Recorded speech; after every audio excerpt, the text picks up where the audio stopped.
ఎన్నికలు జరుగుతున్నటువంటి 5 రాష్ట్రాల్లో పెద్ద రాష్ట్రమైనటువంటి పశ్చిమ బెంగాల్ సరిహద్దులుగా నేపాల్, బంగ్లాదేశ్ తోటి బోర్డర్ను పంచుకుంటున్నటువంటి ఈ సమయంలో అంతర్జాతీయ శక్తులు భారతదేశాన్ని ఇబ్బందులకు గురి చేయాలి అన్నటువంటి లక్ష్యంతో అక్కడ ఉన్నటువంటి ఏదైతే ప్రభుత్వం ఉందో దానిని మనం కనుక హోల్డ్ చేయగలిగితే మనం భారతదేశాన్ని నిర్వీర్యం చేయడానికి కుదురుతుంది అన్న లక్ష్యంతో వారు చేస్తున్న ఈ ప్రయత్నం కోసం చాలా సంవత్సరాలుగా మనకు స్వతంత్రం వచ్చిన దగ్గర నుంచి జరుగుతున్నటువంటి ఈ ప్రక్రియని మన గత ప్రభుత్వాల యొక్క వైఫల్యాలు, ఇప్పుడు జరుగుతున్న ప్రభుత్వం యొక్క పనితీరు మెరుగుపరచడంతో బోర్డర్లో ఎక్కువ గస్తీని పెంచడం, అంతేకాకుండా ఈ చొరబాటుదారులు నియంత్రించడం కోసం కంచెని వేయడం, రకరకాల ప్రయత్నాలు చేస్తున్నప్పటికీ మాల్దా లాంటి కొన్ని ప్రదేశాల్లో చొరబాటుదారులు అత్యధికంగా ఆ దేశం నుంచి దేశానికి రావటం వెళ్ళడం జరుగుతూ ఉండడం, దాని ద్వారా భారతదేశంలో అరాచక శక్తులను పెంచి పోషించడానికి, దాడులు చేయడానికి వారు చేసేటువంటి ప్రయత్నం అప్పుడప్పుడు సక్సెస్ అవుతున్నా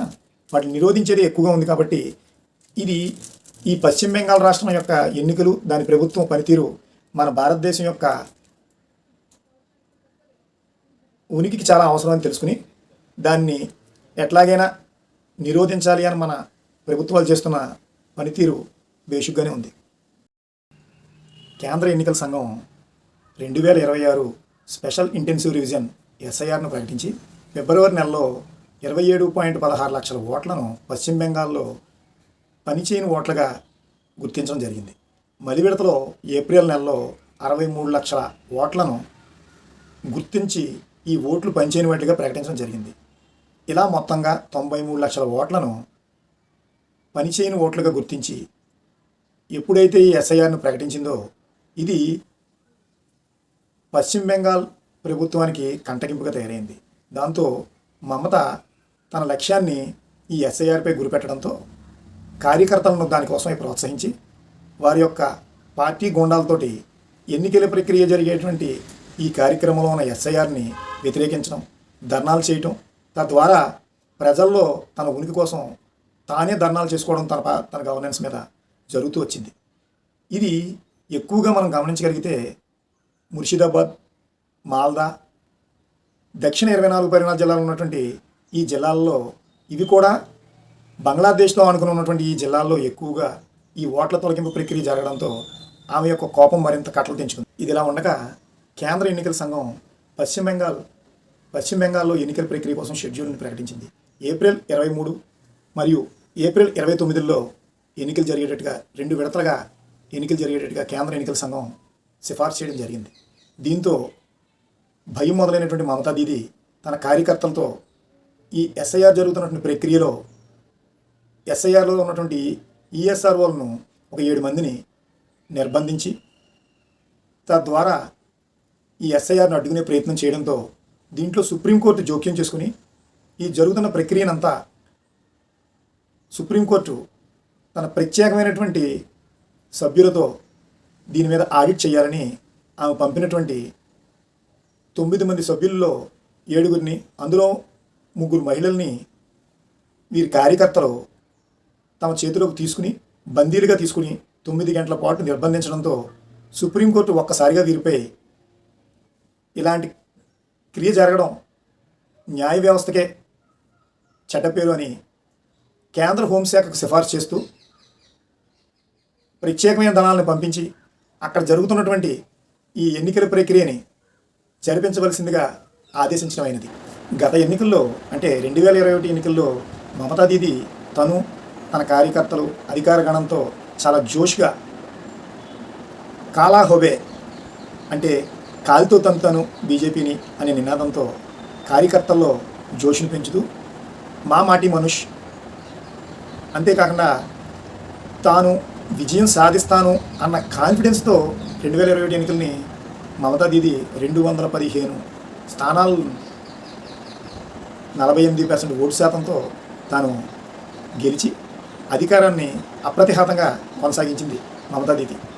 అయితే ప్రజలు మీడియా అటెన్షన్ని గ్రాప్ చేయడం, ఆమె మాట్లాడేటువంటి మాటలు బీజేపీని బంతిని తన్నినట్టుగా తన్నుతాను లాంటి కొన్ని పదాలతోటి ఆవిడ ఈ ఎన్నికల్లో తన యొక్క ఆధిక్యాన్ని చూపిస్తూ గెలవడం జరిగింది. అయితే ఈ 2026 ఎన్నికలకు వచ్చేసరికి మమతా దీది తన కార్యకర్తలను ఎన్నికల కోసం సమాయత్తం చేయడం కంటే ఎస్ఐఆర్ నిరోధించడం మీదే ఆమె యొక్క ఫోకస్ అంతా పెట్టి తన అటెన్షన్ని, ప్రజల యొక్క అటెన్షన్ని గ్రాప్ చేయడానికి ట్రై చేశారు. ఈ ఎస్ఐఆర్ కోసం ధర్నాలు చేయటం, సుప్రీంకోర్టులో తానే స్వయంగా వెళ్ళి వాదించుకోవటం, ఇలాంటి చేష్టలతోటి ఆమె మీడియా యొక్క అటెన్షన్ గ్రాప్ చేయొచ్చు, తద్వారా తన ఓట్ బ్యాంక్ని నిలబెట్టుకోవచ్చు అన్న మమత యొక్క ప్రయత్నం ఫలించలేదు. అంతేకాకుండా బీజేపీ కనుక వస్తే చేపలు తినలేదు లేదా మాంసాన్ని ముట్టుకొనివ్వదు అని ప్రజల్లో ఒక రకమైన భయాన్ని, ఆందోళనని రేకెత్తించే ప్రయత్నం అయితే ఈ మమతా దీదీ చేశారు. ఇది ఎంతవరకు సక్సెస్ అవుతారు అనేది మనం చెప్పలేం. కానీ దాంతోపాటు ఆమె చేసిన మరో విశేషం ఏంటంటే ముస్లింలకి తానే దిక్కని, ముస్లిం రక్షణ కోసం ఈ బీజేపీ నుంచి ముస్లింలు రక్షించడానికి తానేనని, తనని మీరు గెలిపించుకోకపోతే రేపు ఇబ్బందులు పడతారని ముస్లింల నుంచి రక్షణ కావాలంటే హిందువులు తననే నమ్ముకోవాలని, ఇది బీజేపీ వల్ల సాధ్యం కాదని ఆమె చెబుతూ తన యొక్క ఎన్నికల అయితే బీజేపీ విషయానికి వచ్చేసరికి 2021లో వారు అధికారంలోకి రాకపోవడానికి గల కారణాలు ఏంటంటే ముఖ్యంగా వారికి మమతని ఎదుర్కోగలిగేటువంటి శక్తి ఉన్నటువంటి, మమతతో సరిసమానమైనటువంటి ఒక నాయకుడు లేకపోవడం, ఉండడానికి శుభేంద్రు అధికారి, దిలీప్ జోషి వంటి వారు ఉన్నా వారు మమతతో సరితూగలేకపోవడం.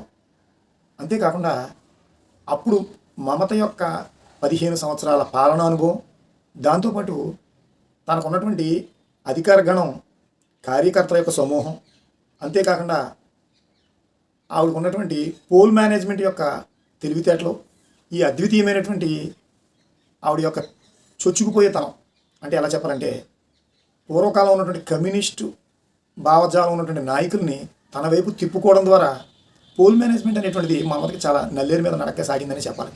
అది బీజేపీలో లోపించడం 2021 ఎన్నికల్లో 38% ఓట్ బ్యాంకును సమీకరించుకోగలిగిన 10,000 అంతకంటే తక్కువ ఉన్నటువంటి స్థానాలని వారు 115 దాకా కోల్పోవడం చాలా బాధాకరమైన విషయం. దాన్ని ఈసారి ఓవర్కమ్ చేస్తూ బీజేపీ విజయం సాధిస్తుందా అనేది ఆలోచించాల్సిన అవసరం. కానీ 2026 వచ్చేసరికి సీన్ రివర్స్ అయిందని చెప్పాలి. ఎంతో కొంత ఇది బీజేపీకి మొగ్గుగానే ఉంది. ఎలాగంటే 2021లో బీజేపీకి తృణమూల్ కాంగ్రెస్కి ఉన్నటువంటి ఓట్ల శాతం 10% మాత్రమే. అంటే బీజేపీ కనుక 6% ఓట్లను కనుక కైవసం చేసుకోగలిగితే ఎటు యాంటీ ఇంక్యుబెన్సీ అనేటువంటిది ఉంటుంది కాబట్టి వారి నడక నల్లేరు మీద ఉన్నట్టునే ఉందేమో అని సూచన. అంతేకాకుండా ఈ ఏదైతే తృణమూల్ కాంగ్రెస్ యొక్క కార్యకర్తలనండి, రౌడీలనండి వారు బీజేపీ ప్రచారం చేసుకునే వెసులుబాటుని 2021లో కల్పించకుండా నిరోధించడం అయితే జరిగింది. అది 2026కి వచ్చేసరికి చాలా మటుకి ప్రజల్లో చైతన్యం వచ్చి ఈ ఏదైతే మమతా దీదీ యొక్క అనుచర గణాన్ని నిరోధించడంతో పాటు తరిమేయడం జరుగుతుంది. అంతేకాకుండా మోడీ, అమిత్ షా యొక్క సభలకి భారీగా జనసమూహం గ్యాదర్ అవడం అయితే అది 2021తో పోల్చుకుంటే చాలా ఎక్కువ శాతం అనే చెప్పాలి.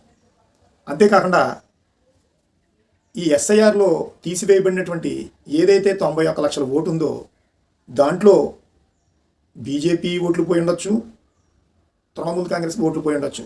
కానీ దీని శాతం అనేటువంటిది ఇక్కడ చాలా ప్రస్ఫుటంగా దాని యొక్క పూర్తిగా పశ్చిమ బెంగాల్ యొక్క 2026 ఎన్నికల యొక్క విశ్లేషణని పరిశీలిస్తే మనకు అర్థమయ్యేది ఏమిటంటే 2021లో మమతా దీదీకి ఆర్థిక వనరులుగా ఉన్నటువంటి తన కార్యకర్తల్ని 2021 నుంచి ఈడీ వేధింపులకు గురి చేస్తుందనుకోండి, కట్టడి చేస్తుందనుకోండి. తద్వారా మమత యొక్క ఎన్నికల మేనేజ్మెంట్ ఏదైతే ఉందో పోల్ మేనేజ్మెంట్ని కొంతవరకు మమత ఆర్థిక వనరుల మీద దాడి చేసిందని చెప్పాలి. అంతేకాకుండా ఎస్ఐఆర్ ద్వారా ఏదైతే 91 లక్షల ఓట్లను తొలగింపు అనేటువంటిది కూడా మమతకి కొంచెం మైనస్ అనే చెప్పచ్చు. ఇదే కోవలో తాను పోటీ చేస్తున్నటువంటి భవానీపురాలో కూడా 51 లక్షల ఓట్లను తొలగించడం ద్వారా మమత యొక్క విజయం కూడా ప్రశ్నార్థకంగానే ఉందని చెప్పచ్చు. అంతేకాకుండా ఏదైతే మమతకి 2021లో విజయం సాధించడానికి కృషి చేసినటువంటి అధికార గణం ఐఏఎస్, ఐపీఎస్లుగా ఉన్నటువంటి వారందరినీ కూడా వేరే రాష్ట్రాలకు బదిలీ చేయడం ద్వారా అధికార దుర్వినియోగం కాకుండా కాపాడుతూ మమతకు ఉన్నటువంటి పట్టు కోల్పోయేలా చేసిందని కూడా చెప్పచ్చు.